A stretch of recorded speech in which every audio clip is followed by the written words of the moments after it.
Welcome back to my channel. Anna is fully booked.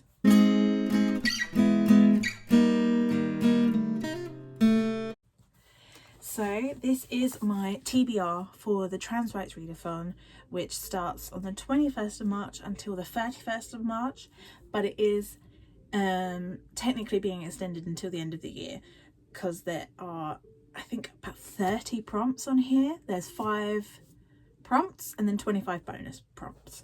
So the 5 prompts that I'm planning on focusing on for the week, the 10 days, 21st to the 31st, are as follows. Author or main character who identifies as a trans man or is on the more masculine side. And I've chosen Old Wounds by Logan Ashley Kistner because this is on my TBR anyway. I have the ebook for it, so we're going with that one. My second prompt, trans femme and trans women representation. For that one, I have chosen The Sapling Cage by Margaret Killjoy. I previously bought this simply because it's about witches. So it's the start of a trilogy about trans witchcraft and it looks amazing, so I can't wait to get into that one. Non-binary, agender, genderqueer representation and all that is encompassed in that, and I chose The Stars Too Fondly by Emily Hamilton. This is one I have to pick up and buy, but I am more than happy to do that because that was already on my TBR, so get into that quicker than I thought I would be.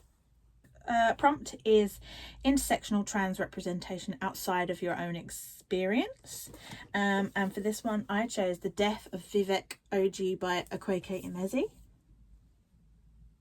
I'm very excited to get to this one. Again, one that's been on my TBR. Why have I waited this long? Probably for this readathon, to be fair.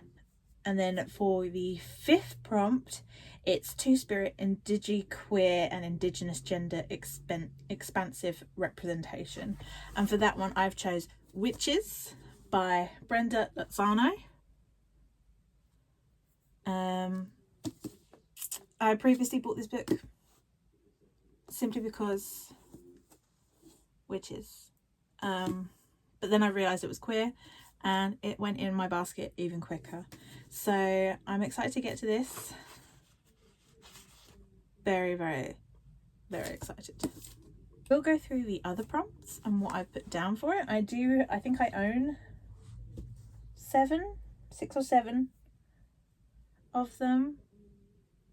I don't know if I've got any more in this room, but I own 6 or 7, which was my plan. I wanted to read more of my physical TBR and try and encompass that in this, but it just looks like that I need to buy some more books, which I'm not mad about. Wasn't the plan, but I'm not mad. I'm just going to do this by the pile that I've got and no in a random order. General non-fiction, I've got The Transgender Issue by Simon Fay. Graphic novel. More than happy to reread. I might reread all 3. The Tea Dragon Society. Asian author of the diaspora. I am finally finishing the duology. I'm going to read He Who Drowned the World by Shelley Parker Chan. I adored She Who Became the Sun. So, fantasy or sci-fi, I've got Becky Chambers' Psalm for the Wild Bill. This is going to make me cry. The history, I have chosen The Hidden Case of Ewan Forbes by Zoe Playden. This is about a young man who was assigned female at birth in 1912 from a wealthy family. Then he was able to live as a man and then inherit his family's wealth. But his cousin argues his legitimacy because he was born assigned female at birth. Therefore, the wealth should go to him, the cousin. So this is the case of this young man and whether or not he should be allowed to inherit his family's wealth. Book by an Indigenous author. I've got Godly Heathens by H.E. Edgman. Is going for the prompt African author of the Black Diaspora, and that is The Unbroken by C.L. Clarke. Southwest Asian author of the Diaspora, and I've chosen The Map of Salt and Stars by Zainab Jokada. Butchering with my colonizer tongue. Latin or Latinx author or of the Diaspora. Anda and Santi Were Here by Johnny Garza Villa, the Hawaiian or Pacific Islander author. The Dawn Hounds by Sasha Stranak. My handwriting is atrocious, so we're gonna blame it on that. Biracial or multiracial author We Deserve Monuments by Jas Hammonds. This is one that has been on my TBR for literal years, but I can't seem to get a hold of it at the minute. I think I'm going to try Blackwell's because I do not want to use Amazon. With disability representation, I've chosen Anna Marie McLemore's new book, which I believe she wrote with her brother, and that is Venom and Vow.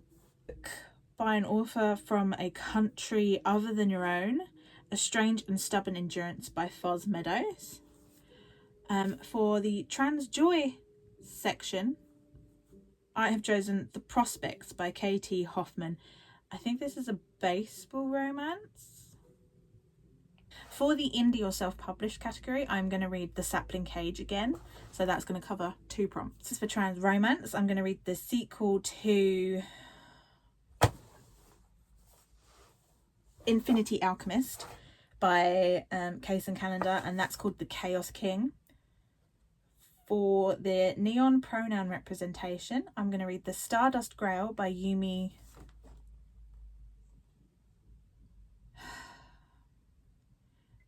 Kitaway. Memoir or biography, I'm going to read Tomorrow Will Be Different, Love, Loss and the Fight for Trans Equality by Sarah McBride. Poetry, I'm going to read Falling Back in Love with Being Human, Letters to Lost Souls by Kei Cheng Tam. Is that an M or an N? Or picture book or middle grade, I chose King and the Dragonflies by Case and Calendar. For young adult, I have the ebook I Feed Her to the Beast and the Beast Is Me by Jameson Shea. Or literary fiction, I've chosen The 30 Names of Night by the same author as before that I ruined, Zen Jacada. For horror or thriller, I've chosen They Bloom at Night by Trang Tan Tran. I've chosen Dragonfall by L.R. Lamb because I've had this since before it came out. I got it from NetGalley and I still haven't read it, which is disgusting behaviour from me, but it's nothing new. So I will be finally reading that one. And for the last prompt, a 2025 release, I've chosen The In-Between Bookstore by Edward Underhill because I'm so excited for this book, and why not use it to tick off one of my books on the Trans Rights Readathon. I am fully prepared.